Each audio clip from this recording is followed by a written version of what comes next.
Hey guys, today we're going to be looking into update 0.2.7. But first, I do want to quickly speak about some stuff that's been happening behind the scenes. Don't worry, I'll keep it brief for all of you that are just here to look at the update stuff. By the way, if you are here just for that, you should probably consider subscribing because I do this a lot, and I plan to do this for every update.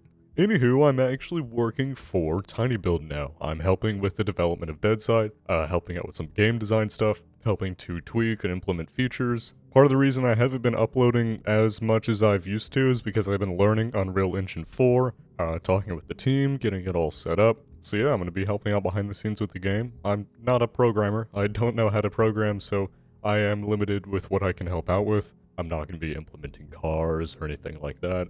So don't ask me to put in X feature or tell you about, whatever's happening in the future, because I won't be able to tell you. And it is a job. I'm working as an independent contractor, but it will allow me to keep doing this on the channel. And hopefully you should see an increase of content on the channel with more frequency. Definitely more stuff like this, more in-depth stuff. I'm even hoping to be able to do some really behind-the-scenes looks into the inner workings of this game. We'll see if that works out, but I think you guys would enjoy that. I'm still going to focus on quality over quantity, so I'm not going to start uploading every week or something like that. But yeah, I said I'd keep that brief. If you are in my Discord, you already knew about all this, but I figured I'd bring it up on the channel. So, let's get into this new update, 0.2.7. So the major thing here is stashes.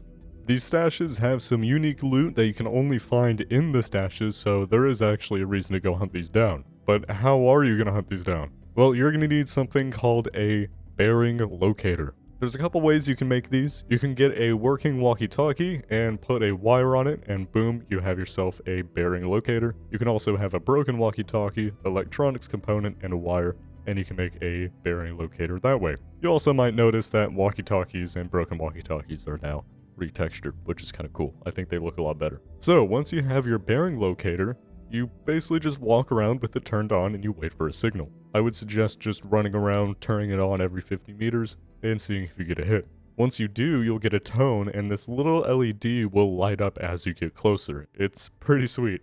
I'll just play a clip of me finding a cache, because I think this is really well done.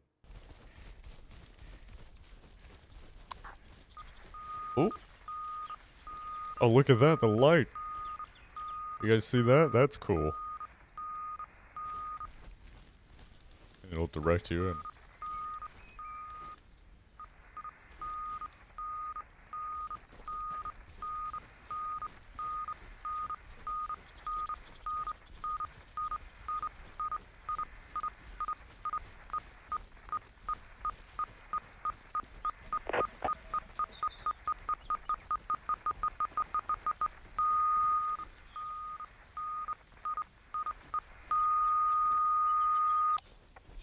Sweet. Oh, there you go. There's your emergency beacon. 2 repair kits. That's 10k right there. Wow.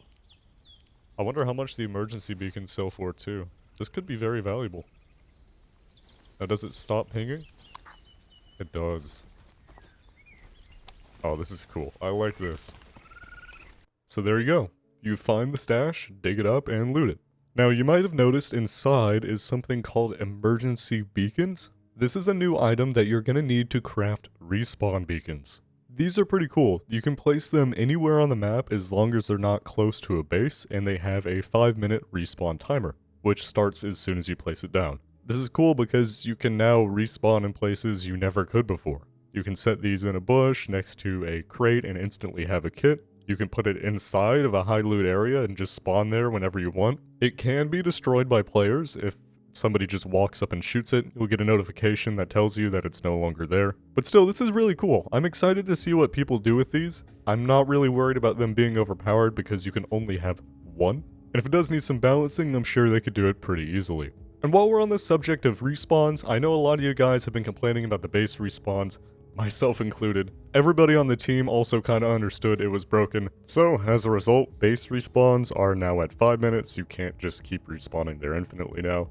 And the respawns at towns are also 10 minutes. So, you guys can stop worrying about that. If you were watching this video just waiting for me to tell you that it changed, it has. There's also binoculars, which are pretty simple. You just put them up to your eyes and you can see farther. Now, I believe these will be like compasses. If you have the supporter pack of the game, you just spawn with one. Not 100% sure, but hey, there it is. Another big change is that the toolbar has been completely reworked. Before, you had your 1 through 4 keys, which were just quick slots, basically. You could quickly access something in your inventory. And the F1 through F4 keys were your other miscellaneous items that you wouldn't really need, but you could have them there. Both of these have now been combined into some universal pouches. I don't know if there's a term for it yet. There might be, and I've just totally missed it, but they're now actual inventory slots, and they're all the same. So you can put a radio in your 1 slot, and you can put your healing in your F4 slot. This means you can have all of your healing, all of your food, and other stuff totally accessible at any time. This also makes grenades a lot easier to use. I'm actually in the process of making a video on grenades right now, and this would be really nice because then I can just bind all of my food to my F3, F4, bind my meds to 1 and 2, and then 3 and 4 can be grenades, and F1 and F2 could also be grenades if I wanted. They also act as physical inventory slots as well, so you're gonna have more space in your inventory now, not being taken up by food and healing and grenades, which I think is a good change. Especially now that we're going to need to craft more stuff, having more room to store those things is good. Another new change is that some items like flashlights and broken walkie-talkies and broken flashlights can now be disassembled into components. I know the broken flashlights turn into spare parts, not sure about the working ones, or the broken walkie-talkies, I'm assuming more spare parts. Another big thing with this update is the changes to Recoil. I will say it's not really finished, and I don't mean that in a bad way. It's actually a lot better than what we have now. What we have now is Recoil that imparts itself onto the player's camera over 1 frame.